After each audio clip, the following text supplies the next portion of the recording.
The art of deflection. Julie Reed had learned early in her career that silence could be louder than any speech, and a well-timed pause could end wars before they began. At 32, she wasn't just a diplomat. She was a master illusionist, expertly navigating the stormy seas of global politics while building walls so high no one dared peek behind them. But this morning, as she sat across from Minister Husseini and the rest of the Iranian trade delegation in a sterile Baltimore conference room with windows sealed shut against the crisp December air, even her practiced calm was beginning to fray. His gaze was sharp, not hostile, but probing in a way that dug under the skin. "Miss Reed," he said slowly, "in our culture, a woman of your age would have a husband and children. Tell me, how do we trust someone who has never committed to family?" The question lingered in the stale air, and Julie's jaw tightened a fraction. She didn't flinch, didn't blink, just offered the same measured expression she'd practiced in diplomatic training years ago. "Minister, my commitment to the U.S. Department of State speaks for itself."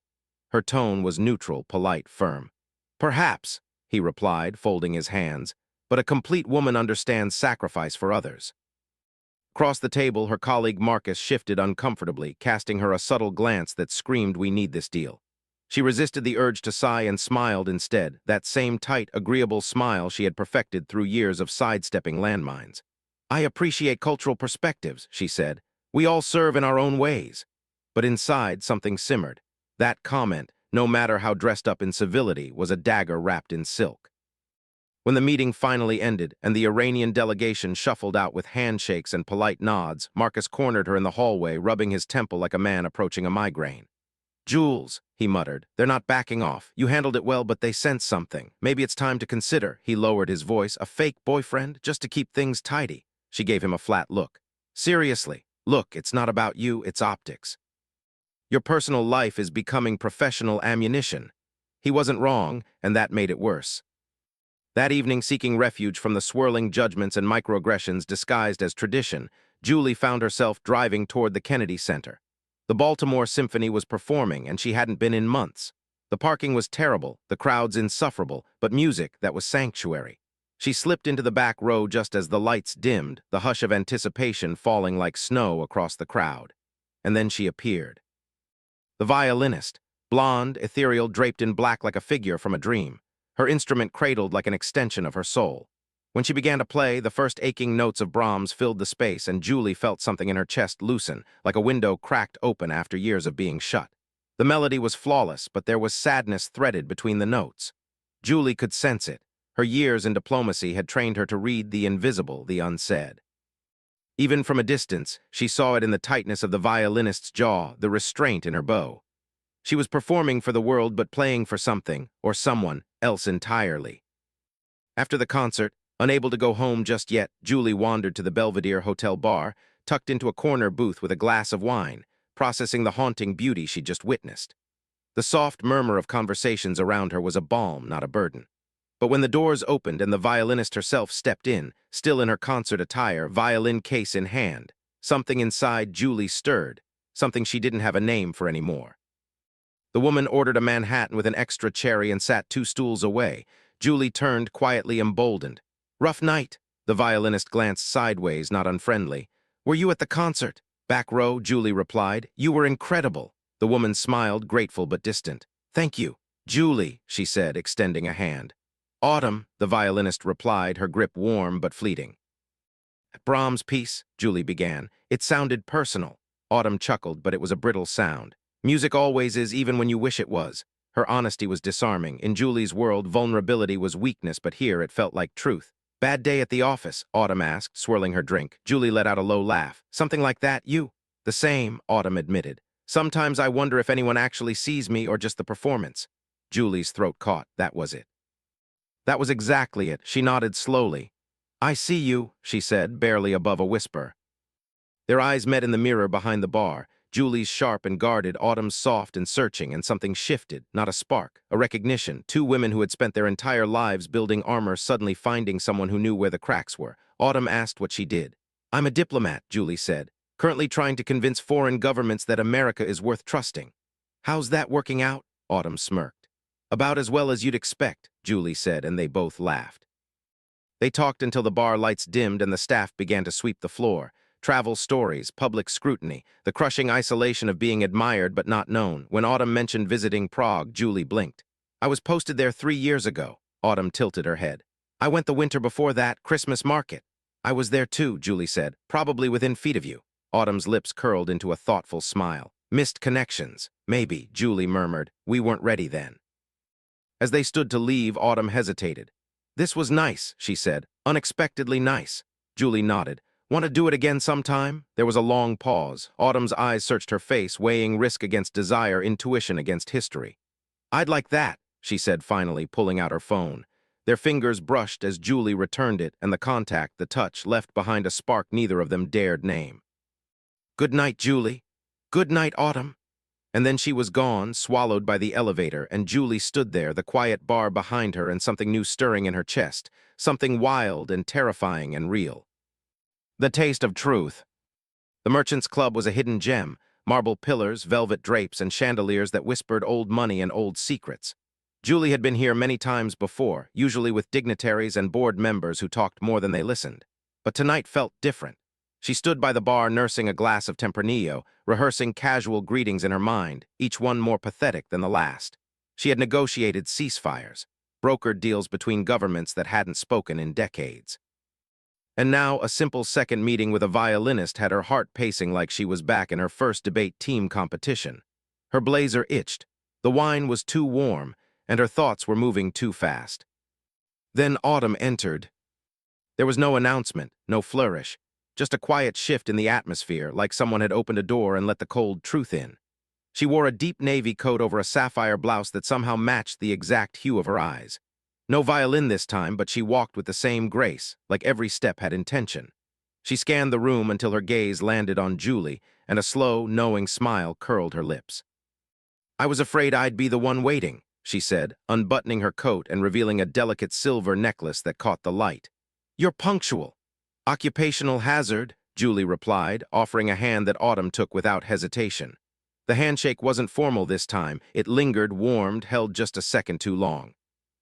They sat at a corner table, away from the main tasting crowd. Conversation flowed easily at first. They sampled a Spanish Rioja, a French Chateauneuf du Pape, and a surprisingly bold Oregon Pinot. Autumn's critiques were poetic. This one tastes like ambition that ended in regret, she said of the Bordeaux. Julie laughed, nearly choking on a sip. You should write wine reviews for tortured artists. Autumn shrugged. Maybe I am one. With each glass, something uncoiled between them, not intoxication, but unraveling. The guarded diplomat and the weary musician finding a rhythm in shared silences and small revelations. Autumn spoke of her mother, a pianist who had lost her hearing at 42, of the pressure to follow greatness, of stages that felt like cages. I used to think the violin would free me, she said, swirling her glass. Now I wonder if it's just the prettiest chain I own. Julie's instinct was to comfort, to fix, but she didn't. She let the moment breathe. You're brilliant, she said instead, but you don't have to bleed for every note. Autumn looked at her then, really looked. And you don't have to wear armor to every dinner. It wasn't flirtation. It was recognition, a mirror held up by someone who'd learned how to read the space between your words. Later, they moved to the rooftop terrace. The winter air bit at their cheeks, but neither seemed in a hurry to leave. Below, the city shimmered in cold blues and golds. Julie leaned on the railing, watching headlights blur like constellations in motion. Autumn stood beside her, silent for a long time. You ever feel like your whole life is performance? She asked. Like you've forgotten who you were before the curtain. Julie nodded slowly. All the time. And, Autumn asked, what do you do when the applause stops? Julie turned. Her answer was honest. I wait in the dark sometimes for years. Autumn swallowed, her breath a pale cloud. That's the loneliest thing I've ever heard. It's honest. Julie paused. You said you wanted something real. I did. Then don't ask for easy. The words settled between them, heavy and clear. Autumn stepped closer.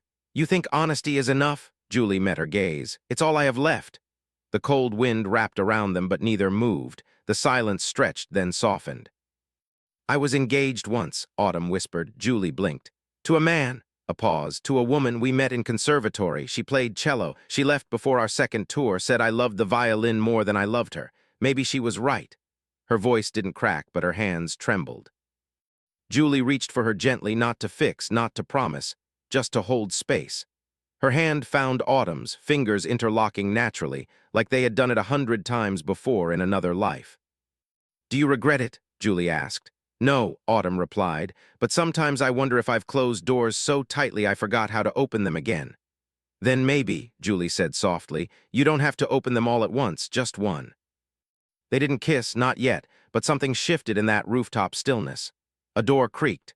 A curtain drew back. The city buzzed below them, unaware that two women had just taken a step closer to something frighteningly beautiful.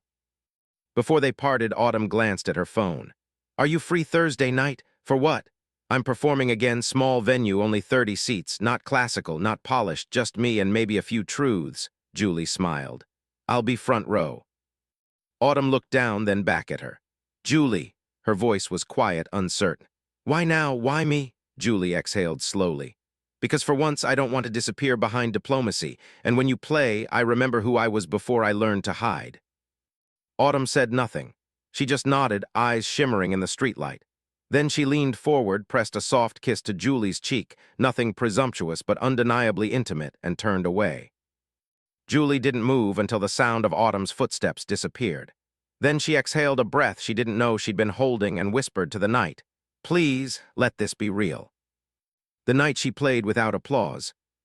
Thursday arrived like a secret she had been keeping all week, tucked beneath tailored blazers, behind layered smiles and diplomatic briefings, folded into the silence between texts and unsent drafts.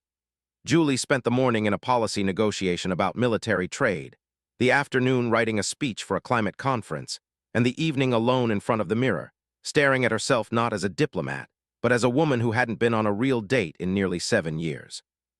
She wore a simple black dress with long sleeves, nothing extravagant, but elegant enough to suggest intention. Her eyes, usually so calculating, held something softer now. Not nerves exactly, but vulnerability with no contingency plan. She drove to the venue, an old converted warehouse tucked in the arts district near Inner Harbor, where brick walls met string lights and folding chairs had been arranged in imperfect rows. It was intimate, quiet, and pulsing with the kind of anticipation that made people speak in whispers. The room held no stage, only a raised wooden platform barely a foot off the ground, a single microphone, a violin stand, and Autumn. Julie arrived 5 minutes before the lights dimmed and sat in the second row, not wanting to appear too eager. Autumn stepped into view without fanfare, dressed in a slate-gray blouse and slacks, her blonde hair pulled into a loose braid that seemed to say this isn't about performance tonight. She didn't smile. She didn't introduce herself. She just looked at the crowd, then directly at Julie, and began to play. The music was unfamiliar, not Brahms, not Bach. It was jagged, aching, raw, something born from experience rather than theory. Autumn's bow moved like a blade through fog, slicing open quiet places in the soul that people usually keep locked behind routine and rationality. The room held its breath as the notes rose and fell, fractured and whole at the same time. Julie's eyes burned, not because of the melody, but because she could see it now, how Autumn played without a mask. No polished technique, no perfection. Just emotion pouring from her in waves, a storm disguised as a song. And when the final note faded into silence, there was no applause. Not because it wasn't deserved, but because no one dared move. It felt sacrilegious to clap for something that felt like confession. Autumn set her violin down slowly, breathing hard, her eyes glistening. Then finally she spoke into the mic. "That was not for you. That was for someone I used to be. I'm trying to forgive her." Her voice trembled, not with fear, but with truth. "Thank you for listening anyway." The crowd finally broke into gentle, uncertain applause. Autumn gave a small bow and exited without fanfare. But Julie didn't move, not even as the chairs around her emptied and the lights returned. She sat still, hand resting on her lap, heart pounding as if it had been pulled into the music and now didn't know how to find its own rhythm again. Outside, the night air was cool and smelled faintly of cedar and street food. Julie leaned against a lamppost, unsure whether to wait or text or leave. Then the side door creaked open and Autumn emerged, violin case slung across her shoulder, eyes tired but clearer than Julie had ever seen them. Their eyes met, and there was no need for words. "I didn't expect that," Julie said softly as Autumn walked closer. "Neither did I," Autumn admitted, "but I needed it." There was a pause full of things unspoken, regret, relief, hunger, hope. "You want to grab coffee?" Julie asked. It was a safe offer, gentle, careful. "I'd rather sit somewhere quiet," Autumn replied. "No performance, no noise, just space." They ended up at Julie's apartment, an 8th-floor corner unit overlooking the city skyline, minimalist and curated like the life she had built. beautiful, cold, and impossibly neat. Autumn walked in slowly, pausing at the bookshelves, the abstract art, the wine rack with vintage labels. "Your place looks like a magazine cover," she said, amused. "I've spent years building things that impress people who don't actually know me," Julie said, her voice quiet. Autumn turned to her, curiosity softening her features. "And do you want me to be impressed?" Julie took a breath, slow and deep. "I want you to see past it." Autumn stepped closer. "I already do." They sat on the plush gray couch, their shoulders almost touching, the space between them filled with questions they didn't quite know how to ask. Autumn spoke first, her voice low. "When I play like that, I feel naked, but with you there tonight, I didn't feel alone." Julie turned toward her, the words catching in her throat before she finally let them out.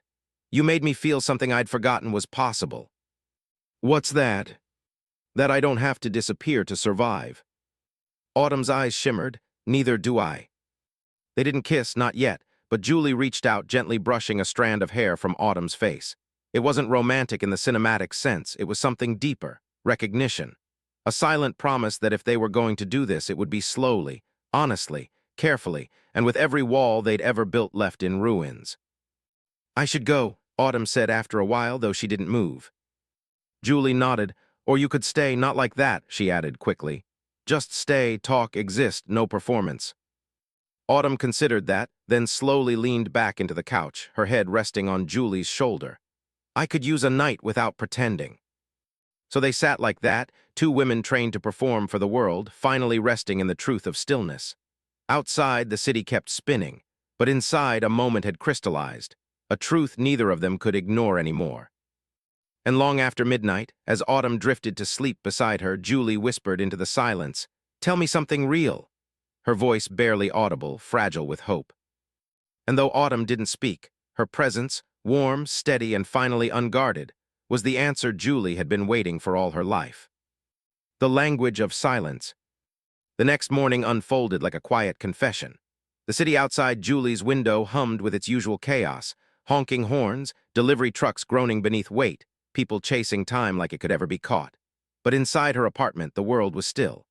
Soft golden light spilled through linen curtains, stretching across the hardwood floors and brushing against the two women seated in gentle silence on either end of the couch.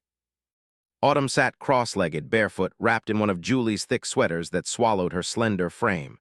Julie stood by the kitchen counter, holding a mug of tea, her thoughts pacing faster than her heartbeat. Neither spoke, not because there was nothing to say, but because some truths can only settle when words are allowed to rest.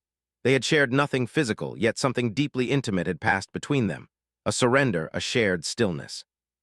It wasn't the thrill of new desire, but the quiet ache of recognition, of being seen, of being safe. Autumn finally looked up, her eyes tracing the art on Julie's wall, lines, fragments, incomplete shapes. "Your place feels like someone lives here who doesn't stay long," she murmured. Julie nodded. "I guess I've never really unpacked. Anywhere, anywhere." They ate breakfast in a hush, granola and berries in silence broken only by the soft clinking of spoons. Autumn was the first to rise, returning the borrowed sweater with a shy smile. "I should go," she said, though there was no urgency in her tone. Julie nodded, walking her to the door, heart heavy with the strange weight of something unfinished. Autumn turned before leaving. "Last night, it was the first time I played and didn't feel like I had to be anyone." Julie's voice came quiet. "Then let's not go back to pretending." A pause. "Stay for dinner tonight?" Autumn looked down, then met her eyes. "Yes." That evening was different, not tentative like the rooftop, not reverent like the concert. It was domestic in the most dangerous way. They cooked together in the kitchen, laughing over burnt garlic and too much salt, and Julie found herself smiling with a kind of abandon that terrified her. Autumn danced barefoot across the kitchen tiles, humming something wordless as she stirred pasta in Julie's copper pan. It was so ordinary, so disarmingly gentle. Julie, who had built a life out of impressing diplomats, found herself undone by the way Autumn quietly folded napkins or paused to listen with her whole face. As the hours passed, the apartment grew warmer, not just from the oven or the candles, but from the slow realization that they were no longer playing roles.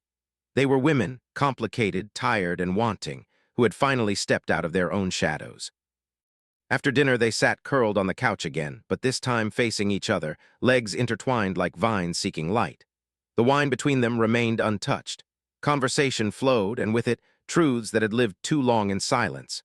Julie spoke about her first diplomatic post in Cairo, how she had once stood on a rooftop watching a revolution unfold beneath her and felt more alive than she ever had, yet completely alone. I kept thinking, she whispered, if I die tonight, no one will know who I really was. Autumn didn't interrupt. She just reached out and took Julie's hand. I know now, she said. In return, Autumn shared stories of long flights, lonely hotel rooms, and the endless tension between passion and perfection. She talked about a teacher who told her she'd never be great if she didn't suffer more.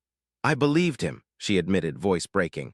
So I learned how to hurt myself with my own expectations. Julie closed her eyes, aching for the girl Autumn had once been. You don't have to suffer to be great, she said. You just have to be honest.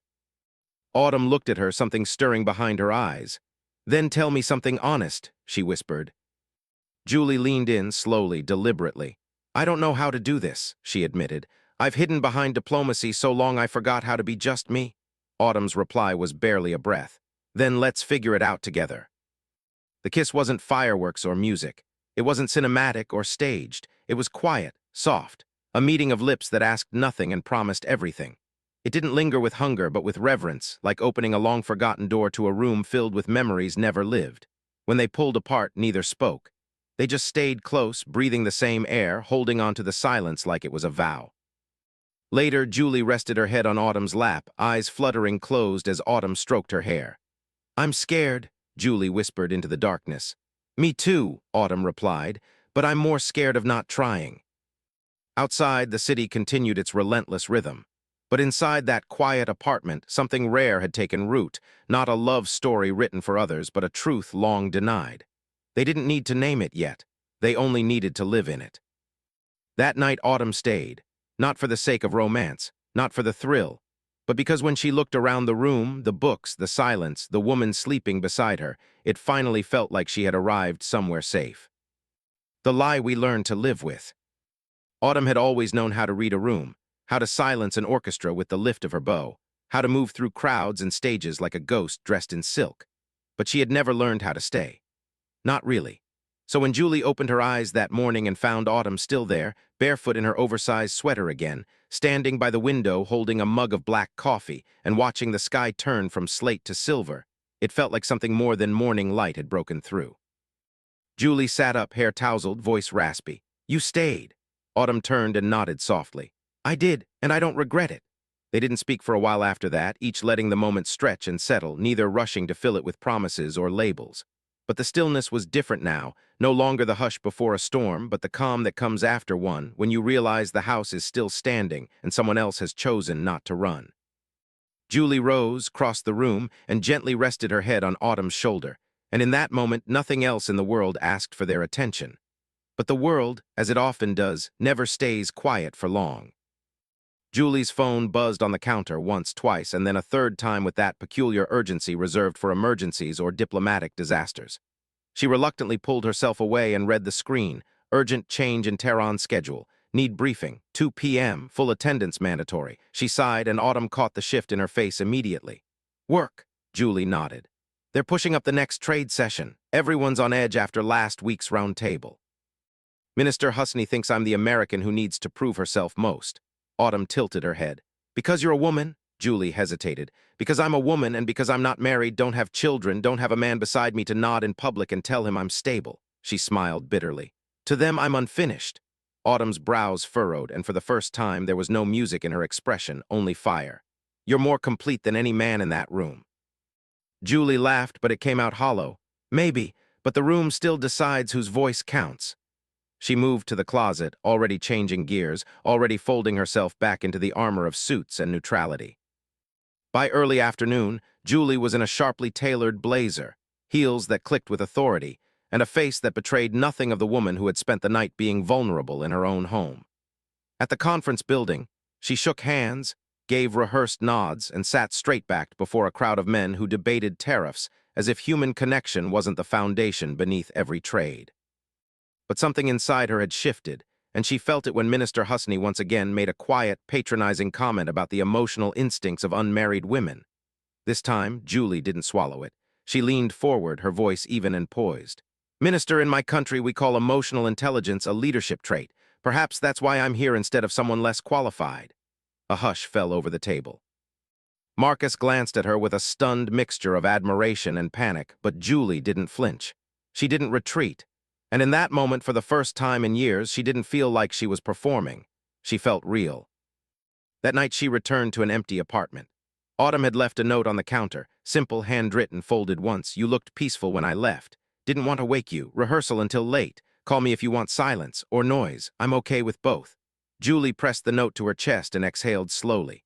She poured a glass of wine and stood by the window, staring out at the lights of the city, wondering how something so new could already feel like home. But the next few days were strange. Not tense, not cold, but unspoken. Autumn had grown quieter. Their texts were softer, shorter. Julie tried not to overthink it, tried to give space the same way Autumn had given hers.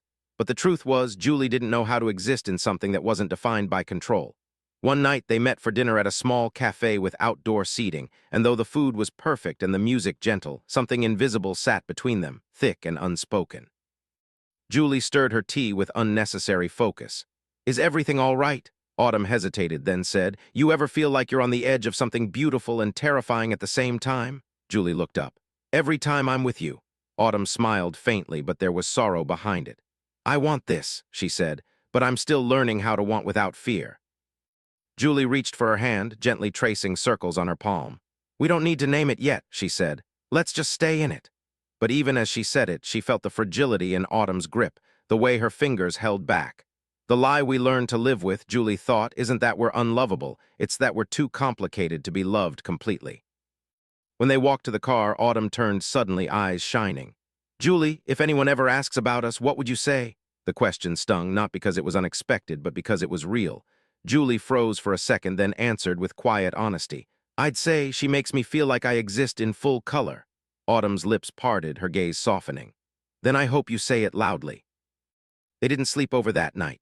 They kissed gently outside Autumn's car, and Julie drove home alone, the city quiet around her. But her heart wasn't quiet. It was beating with something wild and new and still unnamed. She stood in her apartment, removed her blazer, let her hair fall, and looked in the mirror for a long time. For the first time in years, she didn't see a diplomat. She saw a woman longing for truth, terrified, exposed, but not ashamed. She whispered to her reflection, Tell me something real. And this time, she meant herself. The choice we were never taught to make. The morning Autumn disappeared from Julie's apartment. She didn't leave a note this time. No soft pen stroke on thick cardstock. No clever joke folded into goodbye. Just absence, pure, sudden, and echoing in every quiet drawer and untouched coffee mug. Julie woke up to the soft hush of rain against her windows and reached instinctively across the bed only to find cool sheets and silence, her hand resting where warmth used to be. For a long time she lay there, not moving, trying to decide whether this absence was temporary or terminal. She wasn't unfamiliar with retreat. Her life had been a map of slow exits, of people stepping away while pretending it was just for air, but Autumn had seemed different. Not invincible, not certain, but open, curious, brave, and now gone. Julie got dressed in slow, precise motions, her body moving through the rituals of power, blazer, heels, badge, silence. She had a presentation that afternoon at the university, speaking on the role of emotion in diplomacy. Ironic, really, given that her own emotions had grown wild and ungovernable since the first night she heard Autumn play Brahms in that quiet concert hall like her soul was bleeding through the strings. But the show had to go on. It always did. That was the diplomat's curse. You become the mask you wear. Later, after the applause faded and the dean had thanked her with a firm handshake and a photo she didn't want, Julie found herself walking downtown, no destination in mind, just the heavy rhythm of shoes against wet pavement and a gnawing question in her chest. Did I ask too much, or did I not ask enough? By the time she reached the Kennedy Center again, it was late. Rain had stopped, but the air was thick with unshed storms. She stood outside the glass doors for a while, just watching reflections. Hers. Autumn's imagined futures, rehearsed regrets, and then a voice behind her, soft and cracked and unmistakable. I thought you might come here. Julie turned, breath caught halfway in her chest, and saw her, autumn hair damp from the rain, scarf pulled high, violin case in one hand like a shield she had forgotten how to lower. Why did you leave? Julie asked, not accusingly but with raw ache. Autumn looked away. Because I felt it, all of it, you, me, and I got scared. I didn't know where the music ended and I began, and for a moment I thought maybe it's safer to disappear than to be seen completely. Her voice trembled at the end and Julie stepped forward. But I see you, she said. I've always seen you. Autumn nodded. That's what terrified me. They sat inside the empty concert hall after hours, just them and rows of chairs and the smell of wood and echoes, and Autumn finally spoke. When I was a child, my father told me I had to choose between greatness and love, that I couldn't have both, and I believed him. Every relationship I tried to nurture was treated like a distraction from the music. But then you came along and you didn't ask me to stop playing. You just asked me to stop pretending I wasn't human. She paused. And that. That rewrote everything. Julie's voice was quiet. I wasn't trying to rewrite you. But you did, Autumn whispered, and it was beautiful. For a while they just sat there, knees touching, silence swelling like a crescendo that hadn't resolved yet. Then Autumn did something she hadn't done in years. She opened her violin case and pulled out her instrument, tuning it quietly. No audience, no lights, just the truth. Close your eyes, she said, and Julie obeyed. And then it began, not Brahms, not Bach, not anything Julie recognized. It was new. It was raw. It was a song written with trembling fingers and unfinished hearts. It was about falling and staying and choosing something dangerous because it mattered more than safety. The melody wept in places. It smiled in others, and when it ended, Autumn whispered, I wrote it for you. Julie opened her eyes slowly, tears silently streaking her cheeks. I've negotiated peace treaties between nations that swore they would never sit at the same table, she said, but I've never felt more vulnerable than I do right now. Autumn set the violin down, because this isn't negotiation, this is surrender. I don't want to win, Julie whispered. I just want to stay. Autumn reached for her, hands trembling but sure. Then stay. And let's unlearn the idea that love has to be earned through suffering. They left the Kennedy Center holding hands, no longer diplomats or musicians or women defined by what others expected. Just two people, flawed, healing, and beginning again.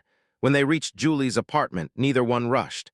They cooked quietly, spoke softly, and touched each other not with hunger but with reverence. That night they lay together not as escape but as home. And when Autumn whispered, Tell me something real, Julie kissed her forehead and replied, You are. The room without walls. There was no fanfare to what came next, no dramatic declarations, no orchestras swelling in the background, no sweeping kiss that resolved the past in a single moment. What came instead was something harder, quieter, and more profound. The decision to stay. To remain in each other's lives not because it was easy or romantic or safe, but because it was necessary. Because something sacred had begun between two women who had spent most of their lives armoring themselves against the world. And now those walls had cracks, intentional, hard-won cracks where the light could finally get in. Julie no longer walked into briefings carrying only data and statistics. She carried a memory, too, of the way Autumn's hand felt in hers when they crossed a busy street, of the way her presence calmed the storm inside Julie's chest when every camera turned toward her. Autumn, in return, no longer played for approval. She still practiced with obsession, still chased notes with the hunger of a woman afraid of being forgotten, but now her music had warmth. The sharp edges softened. The melodies deepened. Critics noticed, but it wasn't for them. It was because Julie would be waiting at the back of the hall, smiling without expectation, witnessing without judgment. Weeks passed, then months. The world, of course, didn't stop for them. There were hard days when Julie had to travel for weeks to Geneva or Brussels, where she stared at hotel ceilings at 2 a.m. wondering if distance would unravel what they had stitched together. There were days when Autumn fell into silence for hours, overtaken by self-doubt or the cruel echoes of past critics still living in her head. But what had changed, what saved them, was not perfection. It was return. Always they returned to each other, sometimes in silence, sometimes with tearful apologies, sometimes with laughter over something stupid like a burnt omelet or a missed train, but always they returned. One evening, after a particularly grueling conference in Berlin, Julie came home to find her apartment filled with candlelight and the smell of saffron and citrus. Autumn stood barefoot in the kitchen, stirring something on the stove, hair loose and music playing faintly from a vintage record player. You look tired, Autumn said, turning to her with eyes full of softness.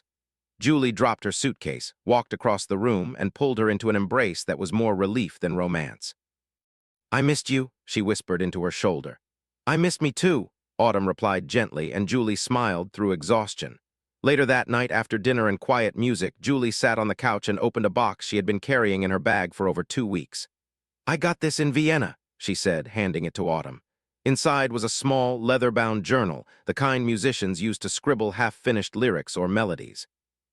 On the first page, in Julie's familiar handwriting, it said, for the stories were still too scared to say out loud. Autumn ran her fingers over the words and her throat tightened.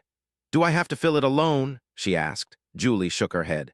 We fill it together, one page at a time. And so they began. Some nights they wrote in it. Some nights they simply held it between them, a physical reminder that even if the world didn't give them space, they would carve their own. Julie wrote confessions she never said aloud. Autumn sketched tiny musical notes beside memories. They filled pages with moments, dumb jokes, quiet tears, the first time they fought, the first time they forgave. There was no linear plot, just life, raw and honest. Seasons shifted. The trade deal Julie had spent nearly a year crafting finally passed, and she stood before press cameras, stoic and composed. But when asked what had changed in her approach this year, she paused and said simply, "I stopped pretending strength means standing alone." That quote made headlines. But it was the photo that followed Julie at a small Baltimore gallery, standing beside Autumn at her first solo exhibition of mixed-media violin and painting installations, that truly told the story. The two of them standing side by side, not performing, not hiding, just present, whole, real.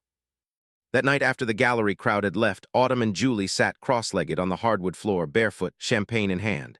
The journal lay open between them. Autumn traced a blank page with her finger and said, "Do you think this, us, was always meant to happen?" Julie looked at her and replied, "I don't know about fate, but I know that everything before you felt like rehearsal." Autumn leaned in slowly, and their kiss was soft, unhurried, and deepened not by fire but by knowing.